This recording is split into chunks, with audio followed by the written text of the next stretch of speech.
نحمدہ ونصلی ونسلم علی رسولہ الکریم اما بعد اعوذ باللہ من الشیطان الرجیم بسم اللہ الرحمن الرحیم وَإِن تَعُدُّوا نِعْمَةَ اللَّهِ لَا تُحْصُوهَا صدق اللہ العظیم اللہم صلی علی سیدنا و مولانا محمد معدن الجود والکرم وآلہ وصحبہ وبارک وسلم الصلاۃ والسلام علیک یا سیدی یا رسول اللہ وعلی آلک واصحابک یا سیدی یا حبیب اللہ۔ حمد و صلاۃ کے بعد اللہ تبارک و تعالی نے قرآن مجید میں ارشاد فرمایا ہے کہ وَإِن تَعُدُّوا نِعْمَةَ اللَّهِ لَا تُحْصُوهَا، فرمایا اگر تم اللہ کی نعمتوں کو شمار کرنا چاہو، گننا چاہو تو گن نہیں سکتے۔ اللہ تبارک و تعالی نے تم پر بے پناہ نعمتیں فرمائی ہیں، اور ڈھیر ساری نعمتیں ایسی ہیں جو ظاہری طور پر تمہاری نظر سے پوشیدہ ہیں، لیکن ان کی بھی تمہاری زندگی میں بہت بڑی اہمیت ہے۔ ہم اپنے وجود سے لے کر اپنی سانسوں تک، اپنی سانسوں سے لے کر اپنے رشتوں تک، ماں باپ، بہن بھائی، بچے، اولاد، اگر ان سب چیزوں کو غور سے دیکھیں تو اللہ تعالیٰ نے بے پناہ لاتعداد رحمتوں سے ہمیں مالا مال فرمایا ہے۔ اللہ تبارک و تعالیٰ نے جس شخص کو شعور کی آنکھ کھولنے کی توفیق دی ہے، خیر اور شر میں فرق کی تمیز بخشی ہے، تو اسے بھی اللہ تعالیٰ نے بہت بڑی نعمت عطا فرمائی۔ مالک کریم نے جس شخص کے اعضاء کو سلامت رکھا ہے، اس کی آنکھیں دیکھتی ہیں، اس کے کان سنتے ہیں، اس کے پیر چلتے ہیں، اس کی زبان بولتی ہے، اس کے ہاتھ اپنی بساط کے مطابق کام کرتے ہیں، تو یہ رب کریم کی بہت بڑی نعمتیں اس کے ساتھ شامل ہیں۔ اور پھر اگر اللہ تبارک و تعالیٰ نے اسے دین کی کچھ سمجھ عطا فرمائی ہے، سجدے کا موقع دیا ہے، عبادت کرنے کی توفیق عطا فرمائی ہے، وہ روزہ رکھ لیتا ہے، اللہ کی بارگاہ میں قیام کر کے کھڑا ہو جاتا ہے، سجدے کی صورت میں اپنے رب کے حضور جھک جاتا ہے، تو یہ بہت بڑی نعمت ہے۔ یہ مالک کا بہت بڑا احسان ہے، یہ اس رب کریم کا اپنے بندے سے محبت کا لازوال رشتہ ہے کہ اس کی بارگاہ کے اندر انسان کو حاضری کا موقع میسر آئے۔ اللہ تعالیٰ کی بے پناہ نعمتیں ہیں جن کا شمار رب کریم کا قرآن فرماتا ہے کہ ممکن نہیں ہے۔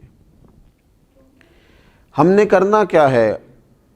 اسی سورہ ابراہیم کے اندر جس میں یہ فرمایا کہ تم اللہ کی نعمتوں کو شمار نہیں کر سکتے، اسی سورہ مبارکہ میں فرمایا کہ لَإِن شَكَرْتُمْ لَأَزِيدَنَّكُمْ،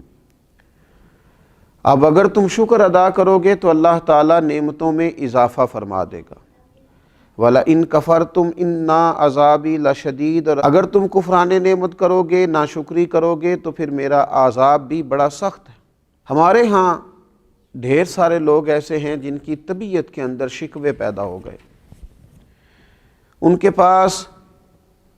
جو ہزاروں لاکھوں نعمتیں موجود تھیں، ان کے شکر کی طرف تو کبھی ان کی طبیعت نہ جا سکی، لیکن ایک جو چیز ان کے پاس موجود نہ تھی اس کے لیے وہ تڑپتے رہے۔ وہ جو چیزیں ظاہری طور پر اور وقتی طور پر ان کو میسر نہ تھیں، اور ہو سکتا ہے اللہ تعالیٰ کی حکمت کا تقاضا ہو کہ وہ چیزیں ان کے لیے بہتر بھی نہ ہوں، لیکن ان چیزوں کے نہ ہونے کی وجہ سے انہوں نے اپنے مزاج میں شکوہ پیدا کر دی۔ اس کا سب سے پہلا نقصان تو انہیں یہ ہوا کہ ان کے مزاج میں جیسے ہی شکوہ آیا، ناشکری پیدا ہوئی،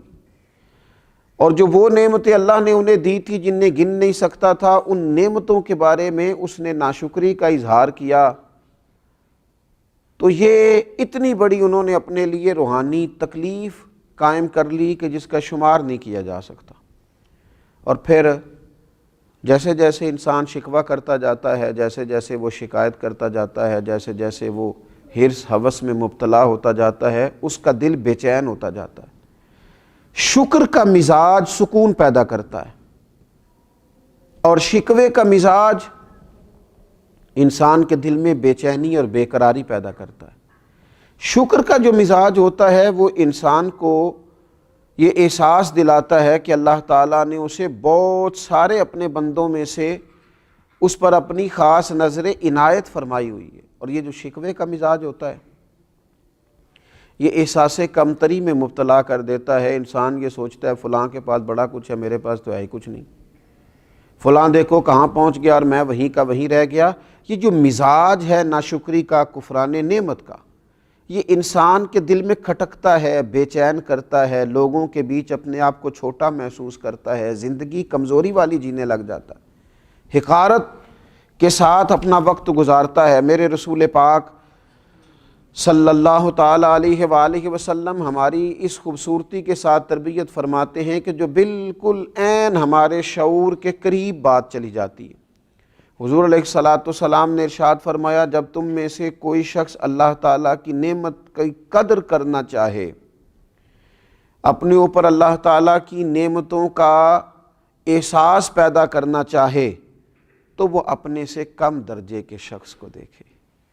وہ محسوس کرے کہ میری صحت بالکل ٹھیک ہے اور دیکھو فلاں آدمی خدا کی حکمت کے ساتھ اس کے اعضاء پورے نہیں ہیں، کسی کی نظر موجود نہیں ہے، کوئی اپنے قدموں پر صحیح طرح سے چل نہیں پا رہا، کوئی بیچارہ ذہنی طور پر اعصابی طور پر کمزور ہے۔ کبھی پلٹ کر ان لوگوں کو بھی تو دیکھے جن کا قد بہت اونچا ہے، چہرہ بہت خوبصورت ہے اور ان کا وجود بڑا طاقتور ہے، لیکن ان کی پشت پر کپڑے پہ لکھا ہوا ہے کہ اس شخص کا ذہنی توازن ٹھیک نہیں ہے۔ اگر کسی شخص کو مل جائے تو فلاں ایڈریس پر، فلاں پتے پر اس کو پہنچا دیا جائے۔ تو یہ ساری چیزیں اگر زندگی میں سوچی جائیں تو نبی پاک علیہ السلام ہمیں فرماتے ہیں کہ تم اس شخص کو دیکھو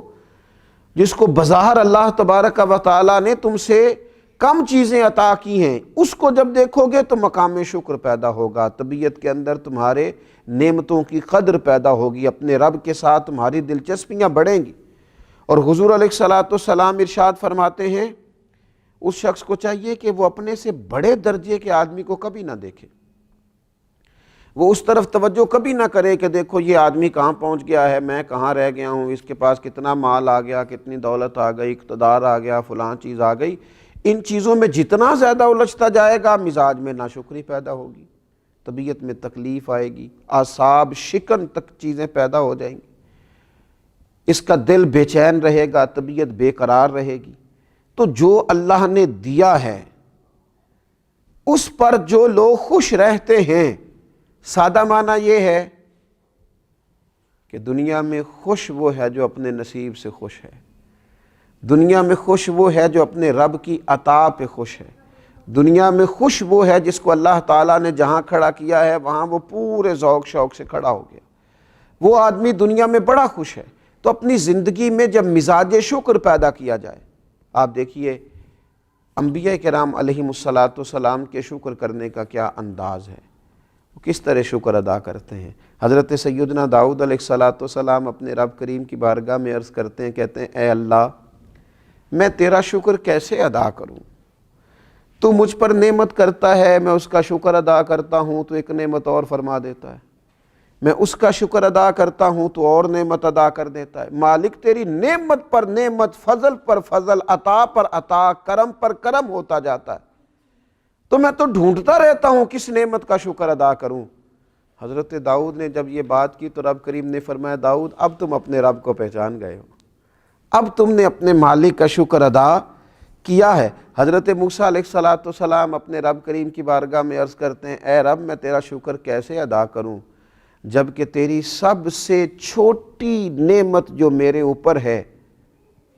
اس کے لیے بھی اگر میں ساری عمر عبادت کرتا رہوں تو میں اس نعمت کا حق ادا نہیں کر سکتا۔ تو اللہ تبارک و تعالیٰ نے وہی فرمایا اب تم نے میرا شکر ادا کیا ہے، اب تم اس مقام پہ آئے ہو کہ جہاں تم نے شکر ادا کیا ہے۔ تو حضرت نوح علیہ السلام کا طریقہ یہ تھا، اللہ نے انہیں عبد شکور کہا ہے نا، شکر گزار بندہ، تو ان کا طریقہ یہ تھا کہ جب کوئی چیز کھاتے تو کہتے الحمدللہ، جب پیتے تو کہتے الحمدللہ، جب چلتے فرماتے الحمدللہ اس نے چلنے کی توفیق دی ہے، جب کپڑے پہنتے تو کہتے الحمدللہ۔ تو اللہ تبارک و تعالیٰ نے نا ان کو عبد شکور کہا، فرمایا یہ میرا شکر گزار بندہ ہے۔ اور میرے نبی پاک صلی اللہ تعالیٰ علیہ وسلم کا شکر ادا کرنے کا طریقہ تو یہ ہے کہ سیدہ عائشہ صدیقہ رضی اللہ تعالیٰ عنہ فرماتی ہیں کہ رسول پاک صلی اللہ تعالیٰ علیہ وسلم ساری رات کھڑے ہیں نماز کے لیے، اور اتنا کھڑے ہیں کہ حضور کے مقدس قدمین شریفین میں ورم آ گئے۔ میں نے عرض کی یا رسول اللہ صلی اللہ تعالیٰ علیہ وسلم، آپ کے صدقے اللہ اگلے پچھلوں کو معاف فرمائے گا، اتنی مشقت کیوں کرتے ہیں؟ تو فرمایا افلا اکون عبدا شکورا، میں اپنے رب کا شکر گزار بندہ نہ بنوں؟ یہ تو میں اس کی بارگاہ میں شکر کے لیے کھڑا ہوں۔ تو یہ انبیاء کرام علیہم السلام کا شکر دیکھیں، رسول رحمت صلی اللہ تعالیٰ علیہ وآلہ وسلم کا شکر دیکھیں، یہ کتنا بڑی بات ہے، کہاں تک یہ لوگ شکر ادا کرتے۔ اور میرے نبی پاک صلی اللہ تعالیٰ علیہ وسلم کے غلاموں، یاد رکھنا، امام بیہقی حدیث لائے ہیں، فرماتے ہیں شکر نصف ایمان ہے، صبر نصف ایمان ہے، اور یقین کامل مکمل ایمان ہے۔ اگر دولت یقین ملے پھر تو تکمیل ایمان ہے، پھر تو اللہ تعالیٰ نے مکمل ایمان عطا کر دیا ہے۔ تو اپنی زندگی کے اندر مزاج شکر والا پیدا کریں، طبیعت شکر والی پیدا کریں، اپنے لہجے کو شکر والا بنائیں، اپنی گفتگو کو شکر والا بنائیں، اپنے معاملات کو شکر والا بنائیں، اپنے انداز سے شکر کو ظاہر کریں۔ اور ایک بڑا شکر، ایک بڑی نعمت پر اللہ کی بارگاہ میں احسان مندی، یہ بھی